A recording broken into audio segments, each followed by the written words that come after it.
Hey YouTube, happy Friday. I'm here to talk about Queen Sugar, Season 3, Episode 7. Okay, so the overriding theme of this episode is Vi is turning 60 and Hollywood's throwing her a big party. Okay, as the scene opens, she's at her desk going over her contracts with this guy from the market. She's discovering or realizing that he's going to get 60%. Him and his company are going to get 60% of the profit, and she's going to get 40%. She doesn't like that. She feels like she'd be working for them then. Although 40% is still pretty good. I don't know how much Marie Callender's and all these people, what their contracts look like, but it seems like 40% is still a pretty good cut. But she doesn't want to go that route. She wants to have her own store. So she is making a proposal. She's putting together a proposal for her own store. Now, I don't know what the details of this whole thing would be. Would she still be sold in stores and have a shop like a Mrs. Fields kind of thing? Whatever. She wants to lease her own store, though. She wants to be working for herself, not for someone else. Okay? Jacob asked Charlie out. Jacob, he's the one related to the Landrys, asked Charlie out. Her relationship with him is still not clear. Does she like him at all? Is she just looking for information? But she doesn't seem to be putting very much energy in him. As a matter of fact, she goes on a date with someone else in this episode. But he asked her out on a formal date. She says no. For the moment, let's just keep it business. He said he heard about what happened with her and Davis, about this Davis having his second family. She's hurting. He backs off, right? Next thing we see is, remember that guy that Ralph Angel threw out last week? Well, I really didn't like the way he handled that at all, because the guy had some friends over, and Ralph Angel fired him on the spot after Darla complained. She didn't want that around her kid. Well, the guy came back to Ralph Angel. This is the guy who was a parolee. Ralph Angel gave him a job.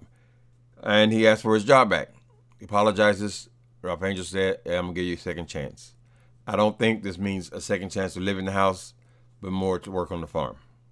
Right? Next thing we see is Darla. Darla wants, there's no indication they're ever going to get back together. That seems to be a done deal. Good for her, because that Ralph Angel, I always call him old sourpuss. Anyway, he seems to be amenable. I think he realizes her power over the situation with Blue. And he's got to play ball with her if he's going to have a relationship with him at all, because that is her son and not his son at all.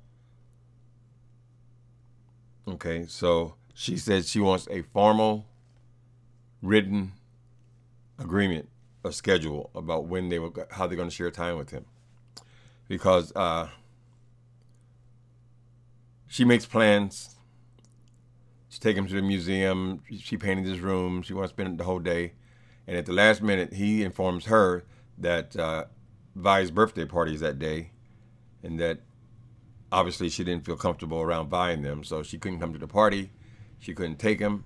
After that, she wants a formal, written agreement. I have a strong feeling that at some point, daughter's going to take her son. I don't know. Okay, so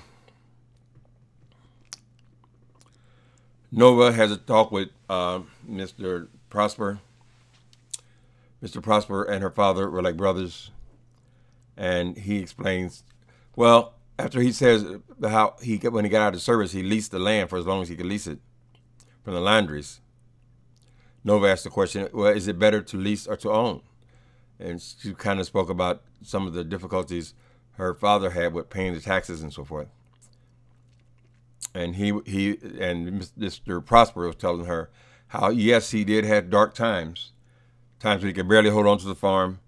And at one point, what's the father's name? I forget. Anyway, at one point, the man had considered suicide. So he was actually out in the fields walking around with his gun. He was going to blow his brains out. She never knew that. She always thought of him as a strong man. She never knew that side of how hard it was to hold on to this farm for so long, which I suspect is going to strengthen their commitment to keep the farm. Right, but she is kind of taken aback by this. This news kind of throws her off her game. Now, Nova is still writing the story, so she's actually interviewing people. That's why she's talking to Prosper on this level. She's writing a novel. Okay. Next thing we see, I'm having denture problems or some shit. My mouth keeps watering. I may have to get a redo. Anyway. Okay, so next thing, Hollywood's mother shows up. Hollywood's mother shows up uninvited. She's going to come to this birthday party of Vi's.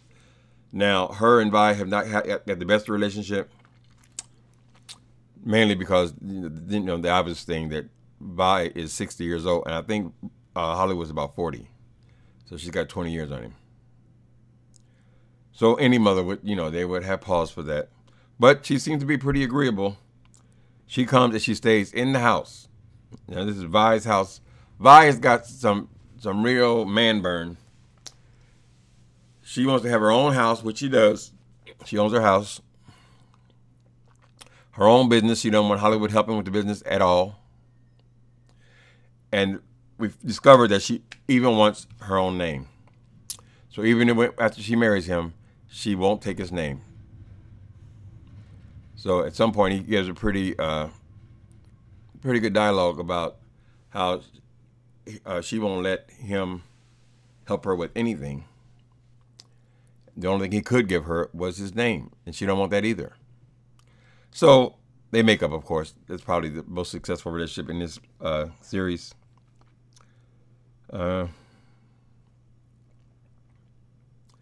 Yeah.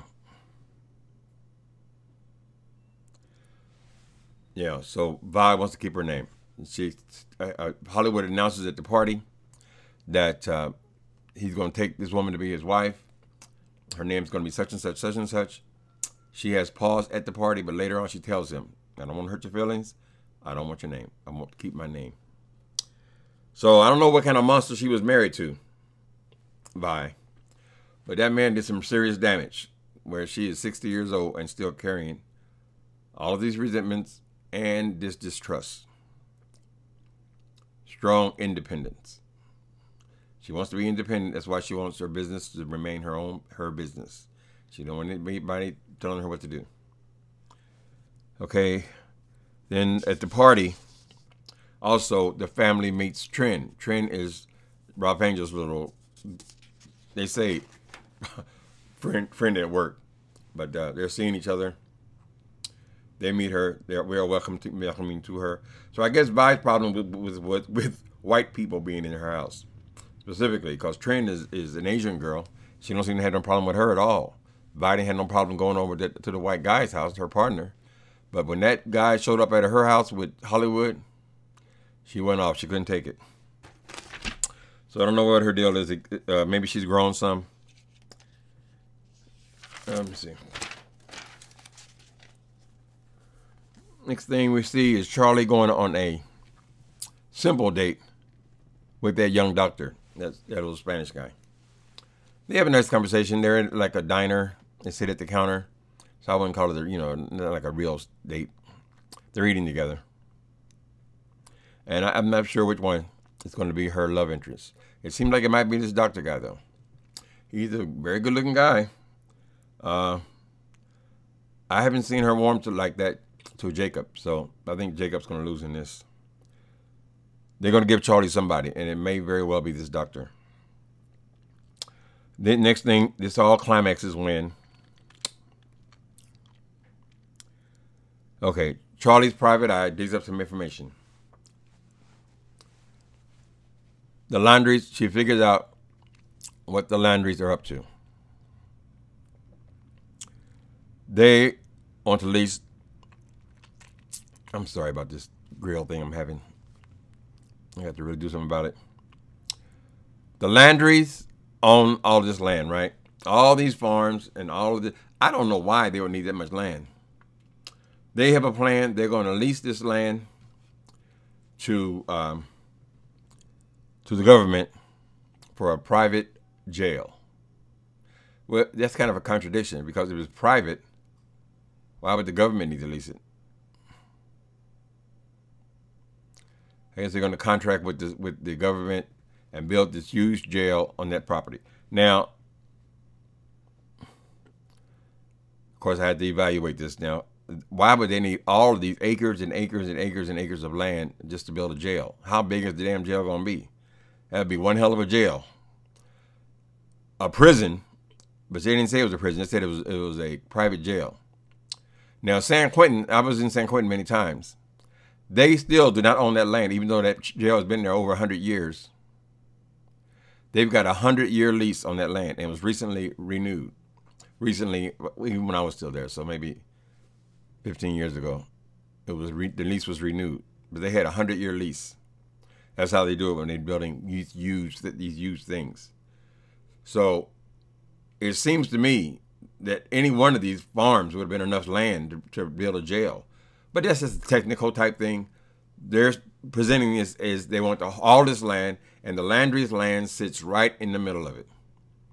So even though they haven't made a play recently for the Bordeaux property, they're going to have to get that property in order to secure the deal, because their land sits right smack in the middle of all this Landry land. They're going to give up all their land. I mean, I don't know how many farms it is. All that land just to build it, just to lease a property to it seems like it'll put them out of business. I mean, they are a mill and all this. So I was getting too technical with this. I'm sure they'll work it out as we go along, but that's where it ends. So the Landrys want to work with the government to build a private jail there in St. Joe. Now, I think it's a contradiction. If they say private, why is it being leased by the government? It's either government or it's private. Well, you know, one of the two. But maybe it's some kind of joint venture. All right, that's where they left it. That's where I'll leave you. All right, see you in a week. Bye.